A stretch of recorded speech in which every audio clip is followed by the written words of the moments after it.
Hi, Life Group leaders. I'm Ken Gaines, and I'm going to bring the lesson to you this week. We are still in the book of John, and we are going to talk about chapter 10 today. This is the chapter where Jesus proclaims himself to be the Good Shepherd, and we're going to dig into it, and hopefully I can give you some tips for teaching this week.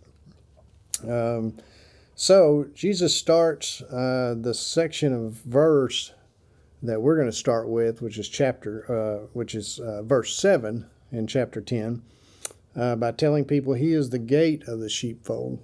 And he's telling them this because they're not understanding the metaphor Jesus has been describing to them in the first 6 verses. So in this lesson, Jesus is using a lot of metaphors. And so one thing we're going to want to do is identify who he's talking about, who all the characters are. So we've got sheep, and we've got the good shepherd, we've got thieves and robbers, and so we're going to talk about all those, who they are, and why the people are having a hard time understanding that. Jesus really couldn't be more direct, though, as he gets into the meat of this after verse 7. He tells them they would not believe him and what he's saying because they're not his sheep. And that's an important point that you're going to want to talk to your class about. And we'll talk about that a little bit more as we get on down into some other verses here. So in verse 1, Jesus said, if someone enters the sheepfold by any other way than the gate, then he says they are a thief and a robber. In today's terms, we might look at these people as religious people who don't have a real relationship with God. They come to church, they say the right things, but when you really dig into their heart, they're false. And there's really no other way to put it. Jesus uses the same terms in verse 8 to distinguish false prophets, false messiahs, which there were many. The New Testament talks about specifically by name some people that came before Jesus and even after Jesus that proclaimed themselves to be the Messiah. And Jesus is kind of giving some indications here on how true followers of him can ferret those people out. The difference between a robber and a thief, I thought it was kind of interesting. A thief is someone who tries to steal from you by stealth. They don't want you to know. They don't want to get caught. A robber doesn't care. They will accost you face to face and simply take what you have, and they have no regard to whether you know it or not. So that's the difference between those two kinds of things, because sometimes we think of them as the same thing. He's actually differentiating two different types of thievery here. So Jesus mentioned several times that the sheep will only follow him. And this would be something that the people could understand, this part of the metaphor, because if you had a small village, there might be several families there that keep sheep, and at night they would bring them all into a single fold. And so 4 or 5 families may have all their sheep together in the fold. And then in the morning, the shepherds from each family would come and they would call to their sheep. And the sheep would come out through the gate. The gate was typically only wide enough so that one sheep at a time could come through. But the interesting thing was that only the sheep that belonged to that family would come out because they knew the voice of the shepherd. And to me, it's kind of amazing. God's amazing that, he has such magnificence in creation. And I think maybe he created sheep to be like that solely for the purpose of showing, giving us this example of how followers of Christ will know his voice. And if you're not a follower of Christ, you won't know his voice. And so it's a great illustration. The people could understand it because they were familiar with this type of action with sheep. So who are the sheep? In these first few verses here, 7 through 14, the sheep are the Jews that believed in Jesus as the Christ. We know he's referring to believing Jews only because later in verse 16, he's going to talk about he has other sheep that are in another fold, and they belong to him as well. These are the Gentile sheep, us. And he's going to bring them together at some point with the Jewish sheep into another fold, and they are going to become one flock and that follow him. And so this highlights the importance of having a close relationship with God and fellowshipping with other believers. Jesus also calls himself the Good Shepherd. We know Jesus is referring to himself as the shepherd, but he refers to himself as the Good Shepherd. So does that mean he's good at his job? No. That word, that term, means that he is the true shepherd, the one with authority to lead the sheep. And so again, he separates himself from false teachers, the fake messiahs, the others that are trying to lead people astray for their own gain. He talks about the hired hand that may be left to guard the sheepfold. The difference between the hired hand is that if there's trouble, the hired hand will leave the sheep. His own life is more important than the sheep because they're not his. His care for them only extends so far. The true shepherd will lay his life down for his sheep, and that's exactly what Jesus did for us. And so again, Jesus is using this, so he refers to himself as the Good Shepherd specifically to let us know that he is all caring for us and not like these others. And this is a way we can discern true Christians from false ones. Their cares for others, the actions when a little bit of pressure is applied. In Matthew 7:16, it says, "By their fruits you will know them." Now, we know no Christian's perfect, and we shouldn't look down upon someone when they publicly fail in sin if they're repentant. We also shouldn't look up to someone and hold them in high esteem and follow Christianity because of this fantastic preacher or this fantastic evangelist or someone else like that. We always have to have Jesus at the forefront of us. But when the going gets tough, that's when Christianity gets put on full display. And typically, fire smelts the true ore and the true gold. And so that is what Jesus is talking about when he talks about this here with the hired hand. Jesus ends this discussion talking about God the Father and how Jesus, is one with him.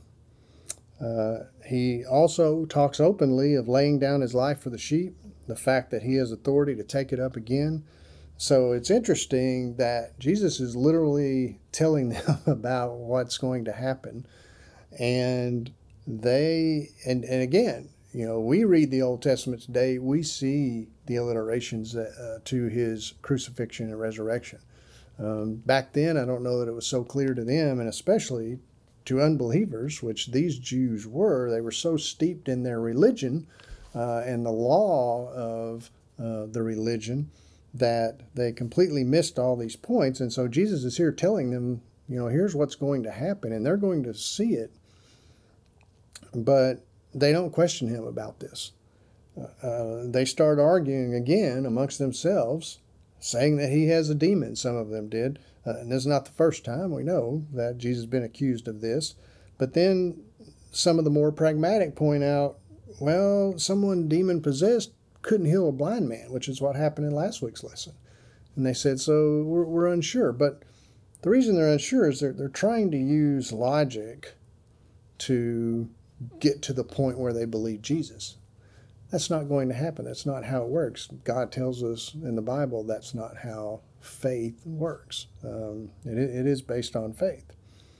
So again, you might discuss this, the fact that these people were not called, and so they just could not see Jesus, even though he was right in front of them, performing signs. And so we know that salvation is an act of grace. And this is very clearly illustrated here.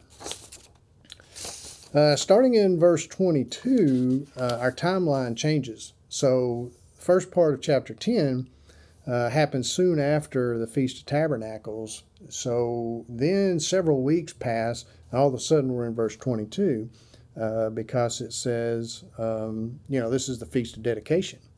And so the Jews question him, and it's a little comical because I don't know if these were exactly the same group, but some of them were, and surely they would have heard about, the interactions Jesus was having at this point in his ministry.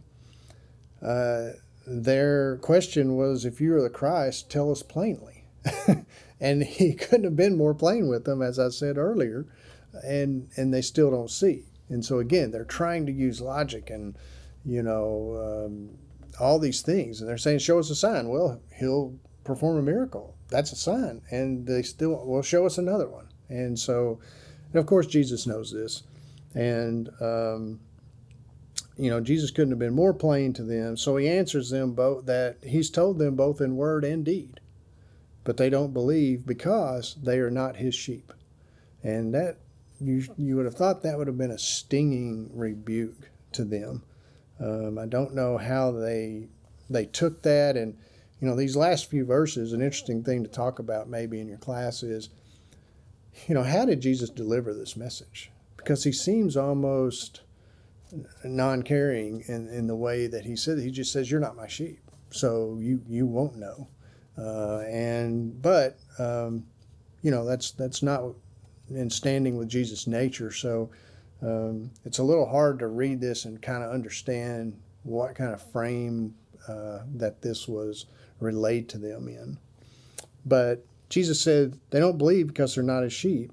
And so the next few verses are very clear regarding Christians and Christianity. And this is a great foundation for true Christianity. And so if you're looking for a group of believers to get together with and fellowship, if you're looking for a church, if you're looking for a pastor, these are some great doctrinal foundations that you can use to sift, the chaff away so that you can get to the good stuff. We're his sheep. We follow him. We follow Jesus. We have eternal life. No one can take that away from us, not even ourselves.